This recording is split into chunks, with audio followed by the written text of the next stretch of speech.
Ah. Oh, Tanya Unkovich. Thank you, Mr. Speaker. I stand on behalf of New Zealand First, speaking to the Employment Relations Termination of Employment by Agreement Amendment Bill in the name of our colleague Laura McClure. I just need to make sure that it's not a budget debate that I'm talking about here, Mr. Speaker, that we are in fact speaking to this bill, and I will do my best to stick to the bill. Now, New Zealand First, we will support this through to the Select Committee. We will do that in this first reading. We do want to also say that there are some issues that we really want to look at thoroughly in the bill. I note that it says here that it's a mutual termination of employment, and it says that it will be mutual and that it will be even, but we do have a little bit of a concern there that there will be a bit of an empower balance, and that is why we feel that it's very important that this is really thoroughly looked at in the Select Committee process. Another thing we want to also investigate is to ensure that this doesn't already exist, that there already is a means in some way for there to be a mutual agreement in order to end an employment. So we just wanted to really traverse those ideas to ensure that it doesn't already exist. Now, it does mention that it could be the business owner that is the initiator. So this is where there is a little bit of a concern that it isn't mutual. It's a bit like I'm not that into you, and then all of a sudden the other party gets a surprise. So imagine what that's like in an employment situation. Ask who? Oh, right. If that does arise where an employee is really surprised that the employer wants to go ahead and do something like this, it will make it uncomfortable for the employee to continue on in some way. So there's one example, for example, that we just wanted to make sure. We also, I just need to have a little sip, excuse me.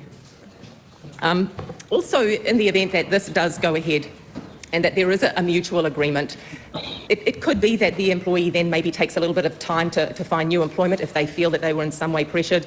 We also wanted to ensure that if by chance the employer had that little bit of extra power over in the relationship, that the employee was coerced. So these are areas which I know might be rare, but we really do want to ensure that the employee is protected. We want to ensure there is fairness for the employee. We really want to advocate for workers, so that is why we really do have a few concessions here, New Zealand First. So we will support it to Select Committee, but we really do want to encourage not only businesses to make submissions, but employees as well, the workers out there. And whilst they may not be able to come in person and give an oral submission, you can do it by Zoom. It's only 5 minutes. We really want to hear from people who have felt in some way coerced and just hear personal experiences. So that is one thing I would encourage. And again, congratulations, Laura.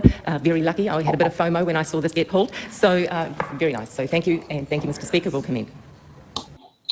Wait. I just want to address something that Tanya just said. Already exists. Like, don't people who write bills check if already existing legislation exists before writing? Like, they don't check? No. Who knows? Who knows? Like, I think we need to make that a requirement when writing a bill, right? Just to make sure we're not getting duplicates.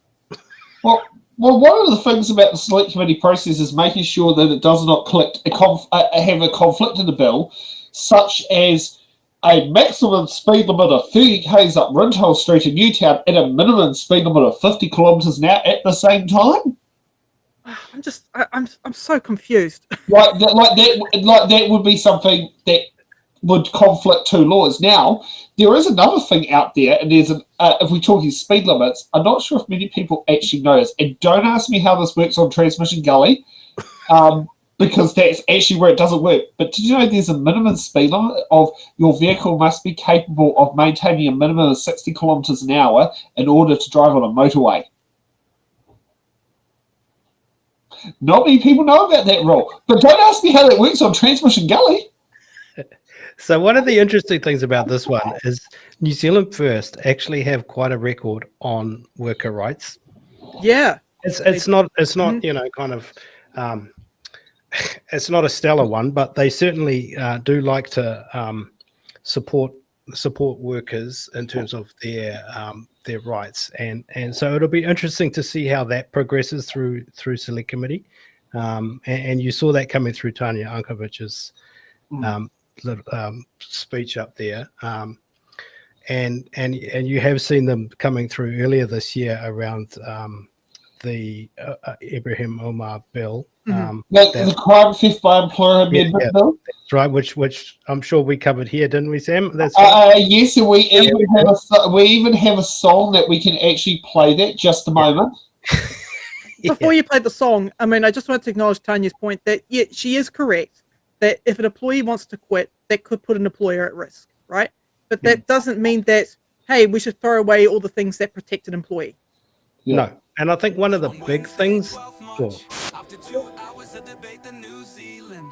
Parliament votes 63 to 60 to make it a criminal offense to steal wages from your staff, just like a staff member stealing from the till. But without it road, those that didn't want it claim the sky would fall in.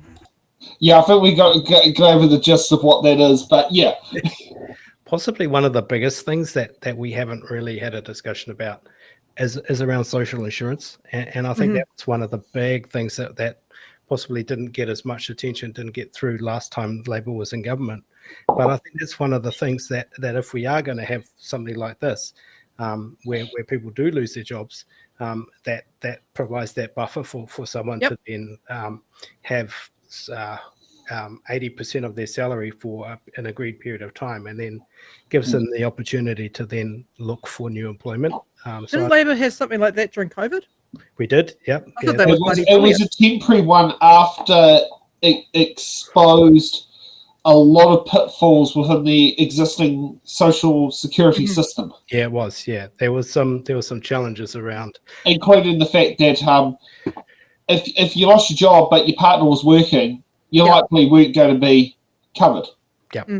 Yep. But I think there is a discussion to be had around what an appropriate safety net looks like if you are coming off a reasonably paid job, and then what does that look like for you then to move into new employment.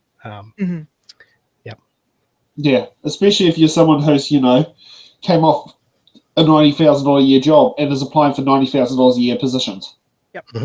Yeah, which I've heard wins have shot some beneficiaries down for that, even though that's what the market going rate is for their qualifications. Yeah, I've got a brother that's just graduated. He's I think computer engineering from Auckland University.